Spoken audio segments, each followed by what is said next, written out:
नमस्कार, आप देख रहे हैं हिंदी खबर एक्सप्रेस और मैं हूं आपके साथ ज्योतिका। आइए रुक करते हैं खबर की ओर। मेरठ में हुए सौरभ हत्याकांड के बाद पतियों में दहशत घर कर गई है, जिस कारण से कुछ पति अपनी सुरक्षा को लेकर काफी चिंतित भी नजर आ रहे हैं।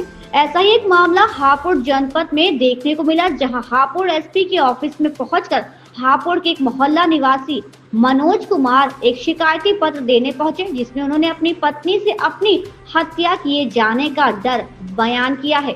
आपको बता दें, मनोज ने एसपी हापुड़ को शिकायती पत्र दिया, जिसमें उसने बताया कि मेरी शादी 4 फरवरी 2012 में सिम्हावली थाना क्षेत्र के गांव निवासी युवती से हुई थी, जिससे मेरे 3 बच्चे भी हैं, लेकिन मेरी पत्नी का अपने जीजा व उसके भतीजे से अवैध संबंध है। वो आए दिन वहां जाने की जिद भी करती रहती है।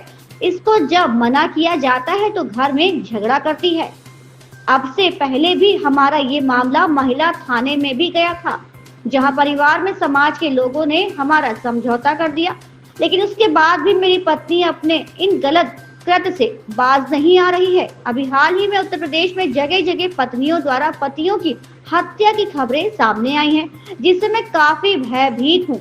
मुझे अपने जीवन की चिंता नहीं है, लेकिन मेरे जो 3 बच्चे हैं उनकी परवरिश की मुझे चिंता है, जिसके लिए मेरी सुरक्षा को मद्देनजर रखते हुए कोई ठोस कार्रवाई की जाए।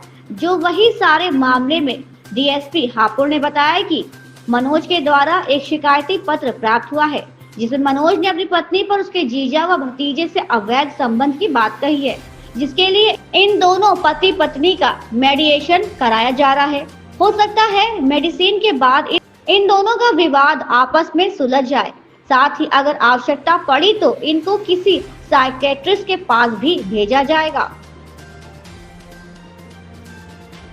सुनील गिरी की रिपोर्ट। एक प्रार्थना पत्र दिया गया है कप्तान साहब के यहाँ, क्या है पूरा? एक प्रार्थना पत्र कल मनोज पुत्र पदम सिंह, जो हापुड़ देहात थाने के रहने वाले हैं, उनकी तरफ से दिया गया कि उनकी पत्नी अंजू से कुछ पारिवारिक विवाद है।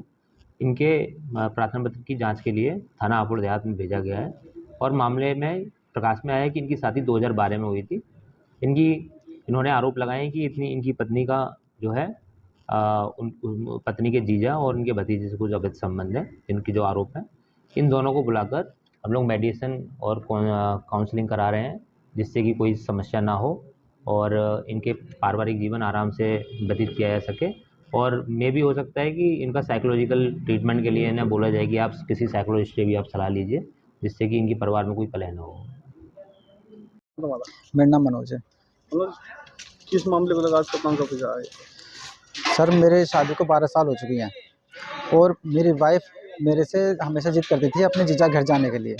मैं उसके जीजा घर जाने के लिए मना करता था, क्योंकि उसका जीजा गलत था वो, ठीक है, उसकी तरफ वो गलत नज़र से देखता था वो, तो हमेशा वो उसी की तरफदारी करते हुए मेरे से हमेशा जाने के लिए जिद करती थी। और फिर अब लगभग 1 महीने पहले मुझे ये बात पता चली है उसके किसी परिजन से कि ये तुम्हारी वाइफ यानी मेरी वाइफ अंजू किसी लड़के के साथ यानी अपने जीजा के भतीजे सोनू के साथ शुरू से ही बचपन से ही रिलेशनशिप में है वो। अच्छा, अब आपने कप्तान साहब के क्या गुहार लगाई है? मैंने गुहार कप्तान साहब के साथ ये लगाई है कि सौरभ हत्याकांड को लेकर और उदय हत्याकांड को लेकर कहीं मेरे साथ कोई ऐसी घटना ना घट जाए, मेरी वाइफ अंजू और अपने प्रेमी के साथ मिलकर मुझे ना मार डाले कि मेरे बच्चे अनाथ हो जाएं। अच्छा, कप्तान साहब ने क्या कहा आपसे? कप्तान साहब ने कहा है कि ठीक है, देखते हैं, बुलाते हैं, उससे काउंसलिंग कराते हैं। इस खबर में बस इतना ही। बने रहिए हिंदी खबर एक्सप्रेस के साथ।